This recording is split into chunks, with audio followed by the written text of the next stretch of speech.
जो brainstorming concept में एक और बहुत इंपॉर्टेंट कॉन्सेप्ट हम फ्रीक्वेंटली यूज करते हैं वो है डाइबोरेन मॉलिक्यूल। डाइबोरेन बेसिकली ये डाइमर है बोरॉन हाइड्राइड का। देखिए, hybridization of boron in B2S6 and structure of B2S6, this is one of the most important problem for competitive exam. तो इसको समझिए जरा सा स्टूडेंट्स। जो बोरॉन हाइड्राइड है BS3, ये एक्चुअली इलेक्ट्रॉन डेफिशिएंट बोरॉन है यहाँ पे। जैसे अब हम अभी जो लास्ट लेक्चर में डिस्कस करके आए थे, बोरॉन ट्राइफ्लोराइड, बोरॉन ट्राइक्लोराइड, मतलब बोरॉन के जो ट्राई कंपाउंड्स हैं, ट्राई हैलाइड्स, ट्राई हाइड्राइड्स, तो वो इलेक्ट्रॉन डेफिशिएंट हैं। क्यों? Because of 1 empty p orbital, है ना। तो यहां पर भी जो बोरॉन हाइड्राइड है वो इलेक्ट्रॉन डेफिशिएंट बोरॉन को रिप्रेजेंट करता है। इसीलिए इमीडिएटली बोरॉन हाइड्राइड अपने ही जैसे दूसरे मॉलिक्यूल बोरॉन हाइड्राइड के साथ डाइमेराइज हो जाता है। इस प्रोसेस को कहते हैं डाइमेराइजेशन। डाइमेराइजेशन का मतलब दो जने एक साथ मर नहीं गए, डाइमर, है ना। डाइमेराइजेशन का मतलब है association of two molecules to compensate electron deficiency. तो देखिए B2S6 बन जाता है। This molecule is known as diborane. Okay, इसकी जगह हाइड्राइड की जगह हमको एल्काइल ग्रुप्स भी मिल सकते हैं बोरॉन के ऊपर, जैसे इसको बोलेंगे ट्राई एल्काइल बोरेन। तो ये ट्राई एल्काइल बोरेन से ही कंबाइन हुआ, डाइमेराइजेशन हुआ और हमको इस टाइप का B2R6 मॉलिक्यूल मिल गया। It is again dimer. Okay, now जो ग्राउंड स्टेट कॉन्फ़िगरेशन है बोरॉन का वो हम पढ़ते हुए आ ही रहे हैं। 1s2 2s2 2p1। First excited state configuration 1s2 2s से एक इलेक्ट्रॉन 2p में एक्साइट हो गया और अब देखिए ये एम्प्टी ऑर्बिटल है ना। नाउ जो डाइबोरेन मॉलिक्यूल है एक ऐसा एग्जांपल है जिसमें एम्प्टी ऑर्बिटल भी हाइब्रिडाइजेशन में पार्टिसिपेट करता है। अभी तक हमने जितने भी हाइब्रिडाइजेशन के एग्जांपल्स देखे, हमने डिस्कस किया कि जो ऑर्बिटल्स हैं उनकी इंटरमिक्सिंग होती है। बट वो ऑर्बिटल्स कैसे थे? या तो वहां पर अनपेयर्ड इलेक्ट्रॉन्स थे, है ना, और या फिर पेयर्ड इलेक्ट्रॉन्स थे। जो पेयर्ड इलेक्ट्रॉन्स हैं after formation of hybrid orbital वो लोन पेयर की तरह एक्ट करते थे।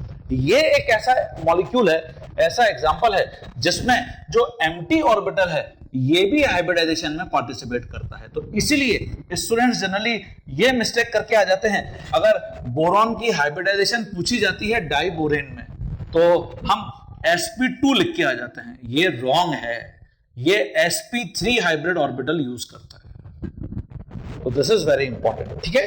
तो यहां देखिए 4 hybrid orbitals, that is sp3 hybrid orbitals of each boron, ये यूज होते हैं। तो अब होता क्या है, मैंने यहां पर मेंशन कर दिया है, here each boron atom in diborane uses sp3 hybrid orbitals, है ना, फॉर बॉन्डिंग।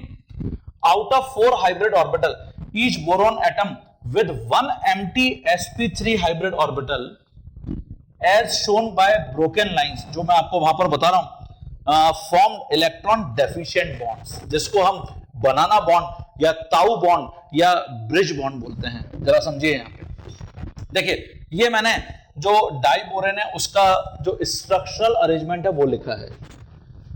हर बोरॉन के पास 4 sp3 हाइब्रिड ऑर्बिटल हैं, 1 2 3 4, और एक में मैंने स्पेशली डॉटेड लाइन से शो किया है। ये जो डॉटेड लाइन वाला sp3 हाइब्रिड ऑर्बिटल है ये वेकेंट sp3 हाइब्रिड ऑर्बिटल है। और ऐसे ही दूसरे बोरॉन में भी देखिए 1 2 3 and this is 4th one, vacant sp3 hybrid orbital.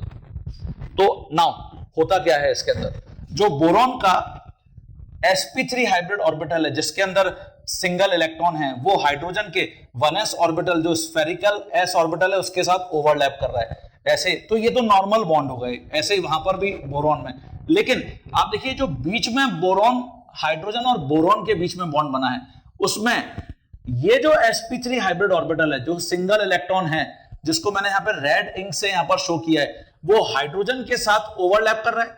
और ये जो sp3 हाइब्रिड ऑर्बिटल एम्प्टी है वो इन सबके साथ ओवरलैप कर रहा है। तो ओवरऑल 3 एटम्स के बीच में, 3 एटम्स के बीच में 2 ही इलेक्ट्रॉन की शेयरिंग हो पा रही है, जबकि होना कितने इलेक्ट्रॉन की शेयरिंग चाहिए?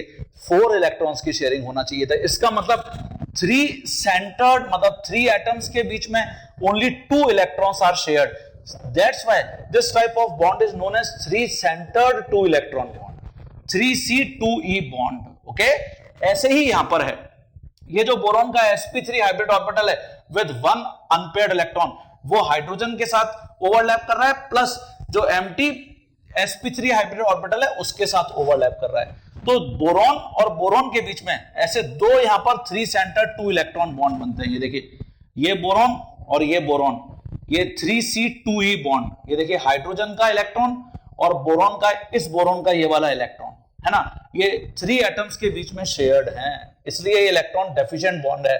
और ये बनाना टाइप का शेप इसको क्यों रिप्रेजेंट कर रहे हैं, क्योंकि वीक बॉन्ड है, मतलब साइड वाइज टाइप की ओवरलैपिंग हो गई है, मान लीजिए, है ना, है बोरॉन हाइड्रोजन बोरॉन के बीच में bond, but it is very weak bond. इसको ब्रिज बॉन्ड भी बोलते हैं, ताऊ बॉन्ड भी बोलते हैं। तो ये नॉर्मल बॉन्ड है, तो चार नॉर्मल बॉन्ड होते हैं डाइबोरेन में, ये फर्स्ट, ये सेकंड, ये थर्ड, ये फोर्थ। तो यहां पे मैंने लिखा है 2C2E bond, two centre two electron bonds, normal bonds हैं, ये 4 बॉन्ड्स हैं formed by overlap of filled sp3 hybrid orbital boron का with 1s orbital of hydrogen, ये लिखा हुआ है मैंने। वेयरएस जो 3C2E बॉन्ड्स हैं, three centre two electron bond, ये बनाना बॉन्ड, ताऊ बॉन्ड या ब्रिज बॉन्ड के नाम से फेमस हैं, formed by overlap of both field sp3 and vacant sp3 hybrid orbital of boron with 1s orbital of hydrogen. Okay, sp3 ये क्या है, फिल्ड, और sp3 ये क्या है, वेकेंट, जो हाइड्रोजन के साथ ओवरलैप कर रहे हैं। ये देखिए, तो डाइबोरेन में आपको स्ट्रक्चरल अरेंजमेंट पूछा जा सकता है कि how many 3C2E bonds present in diborane, तो आपका आंसर होगा 2। How many 2C2E bonds are present, 4। And what is hybridization of boron in diborane, each boron in diborane, तो answer should be sp3, sp2 नहीं होगा।